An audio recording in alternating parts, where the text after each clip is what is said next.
This is the Chapter 3 test review. For number 1, it says construct a line parallel to line L that passes through point Q. So we want a parallel line.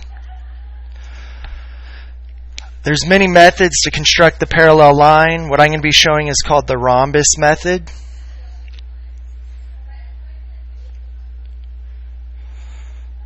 The rhombus method works because a rhombus has 4 congruent sides and opposite sides that are parallel.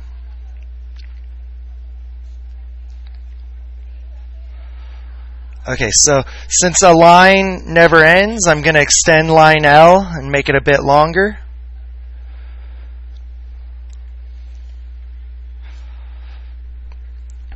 And so point Q is one of my 4 points on the rhombus. So with the sharp point at Q, I'm going to draw an arc that passes through line L twice. So it doesn't really matter how big of an arc it is as long as it passes through twice. Okay, I'm going to use one of those intersections and call it point A. So now I have 2 points on the rhombus, Q and A.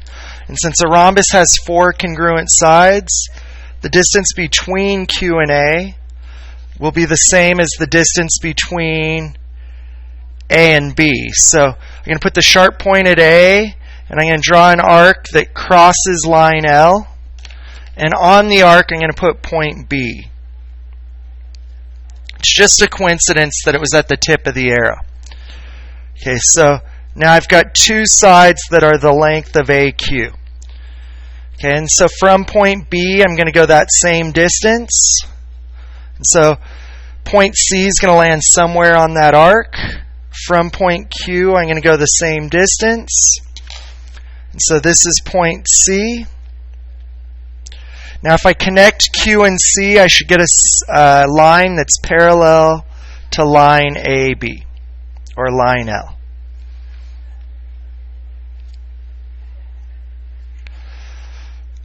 So these are parallel lines. The reason why I know that they're parallel, the reason why I know that line L or line AB is parallel to line QC is because it's a rhombus. I'm going to show the rhombus. A, Q, B, and C. If you connect the 4 points, it will give you a rhombus. And since opposite sides of a rhombus are congruent, since opposite sides are parallel, we know that AB is parallel to QC. Okay, for number 2, construct a line perpendicular to line L that passes through Q. So the key word there is perpendicular. Okay, again, since lines do not end, we could extend line L. So I'm going to use my straight edge. I'm going to make line L longer.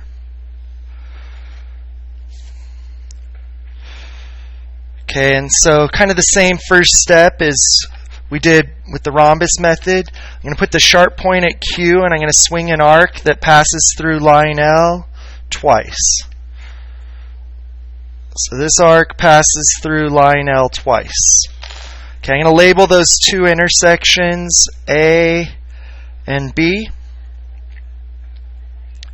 And now to complete the construction, I'm going to bisect segment AB. So we learned to bisect a segment. You want to go more than halfway across the segment. So that's the entire length of the segment. I just want to be more than halfway across. Okay, and then I'm going to do since I already have the point above the line, I'm going to do an arc from A below the line and an arc from B below the line. You could also do arcs above the line. I'll call this point C. And now if I connect Q and C, I'm going to just draw a line through Q and C. This line is perpendicular to AB. Perpendicular means where AB intersects QC, it forms 4 90-degree angles. Okay, for problem number 3, construct a line perpendicular to line L. So again, we're looking for perpendicular that passes through point Q. Okay, this time point Q is actually on the line. So, like we've done before, since lines never end, I'm going to extend line L, make it longer. And now, we're going to go the same distance from point Q on both sides of Q. So it doesn't matter what that distance is. I'm going to go a certain distance to the right of point Q and the same distance to the left of point Q. And then I'm going to label these points A and B. And just like we did in the previous problem, we want to bisect segment AB. And to bisect a segment, you want to be more than halfway across. So that's not big enough. I want to be more than halfway across. From point A, I'm going to do two arcs, one above the segment and one below the segment. And with the same compass setting, I'm going to do two arcs from point B, one above the segment and one below the segment. And so I'm just going to connect this intersection, I'll call it C, to this intersection, I'll call it D. And then if I draw a line CD, it's perpendicular to line AB at point Q. Perpendicular meaning these four angles are 90 degrees. Okay, for problem number 4, it says find each angle. And the angle it's asking us to find is angle TUV. So if I trace over TUV, the angle it's asking me to find is this angle here, 9x minus 6. So the way I'm going to solve for angle TUV is I'm going to start with the two angles that were given to me. And since those angles are inside the parallel lines, they're called interior angles. And since they're on the same side of the transversal, they're called same side interior angles.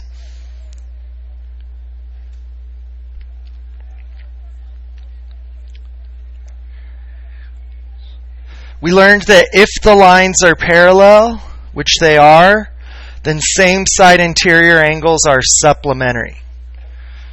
That's the same side interior angles theorem.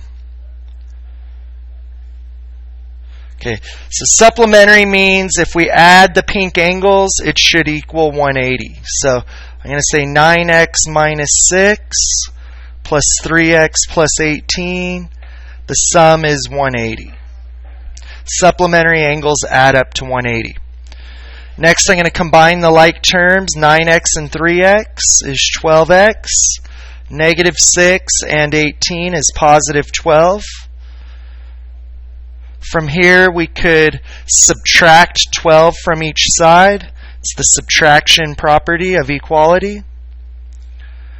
And then lastly, to solve for x, we could divide 168 by 12. I'm dividing both sides by 12. So we end up with x equals 14. You need to be careful. The question didn't ask us to solve for x. It's just going to help us find the measure of angle TUV. So to find the measure of angle TUV, I want to use that expression 9x minus 6. And I'm going to substitute a 14 in place of x. So to find the measure of angle TUV, I'm simply going to do 9 times 14, subtract 6. So I found the measure of angle TUV was 120. I always like to check my work, so I'm also going to find this angle, 3x plus 18. So 3 times 14 plus 18 is 60. And so it seems like everything's good because these same side interior angles are supplementary.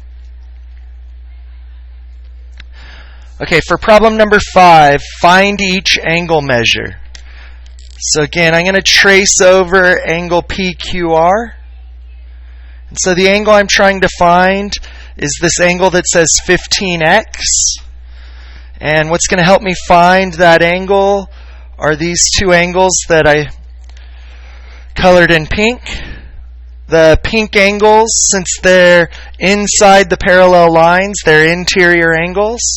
Since they're on opposite sides of the transversal, they are alternate interior angles.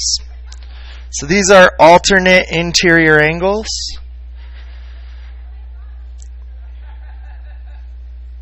We learned that when the lines are parallel, alternate interior angles are congruent. So to solve for x, we're going to set the pink expression equal to the other pink expression. So 15x equals 12x plus 17. We could subtract 12x from both sides. And we could divide both sides by 3. So you could leave your answer as a fraction, which would probably make it the easiest. Or I could make that a mixed number, 5 2/3, or a decimal value. I believe that the improper fraction will make this the easiest. Okay, if I'm solving for angle PQR, again, the expression for PQR is 15x, or 15 times x. And so if x is 17/3, I'm going to do 15 times 17/3. 15 is like 15 over 1. So I'm just going to plug this into my calculator. 15 times 17 over 3. Since 3 could go into 3 and 15, it's really like doing 5 times 17, which is 85. So the measure of angle PQR is 85 degrees. Again, even just using your calculator, it's a good idea to check your answer.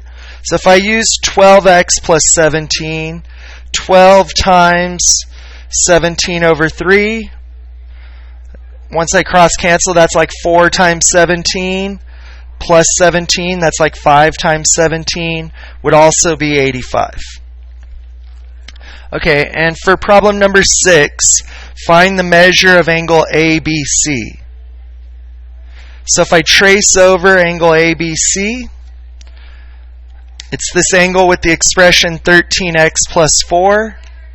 Okay, if I highlight this angle in pink and this angle in pink, they're on the exterior of the parallel lines, and they're on opposite sides of the transversal. So those pink angles are alternate exterior angles.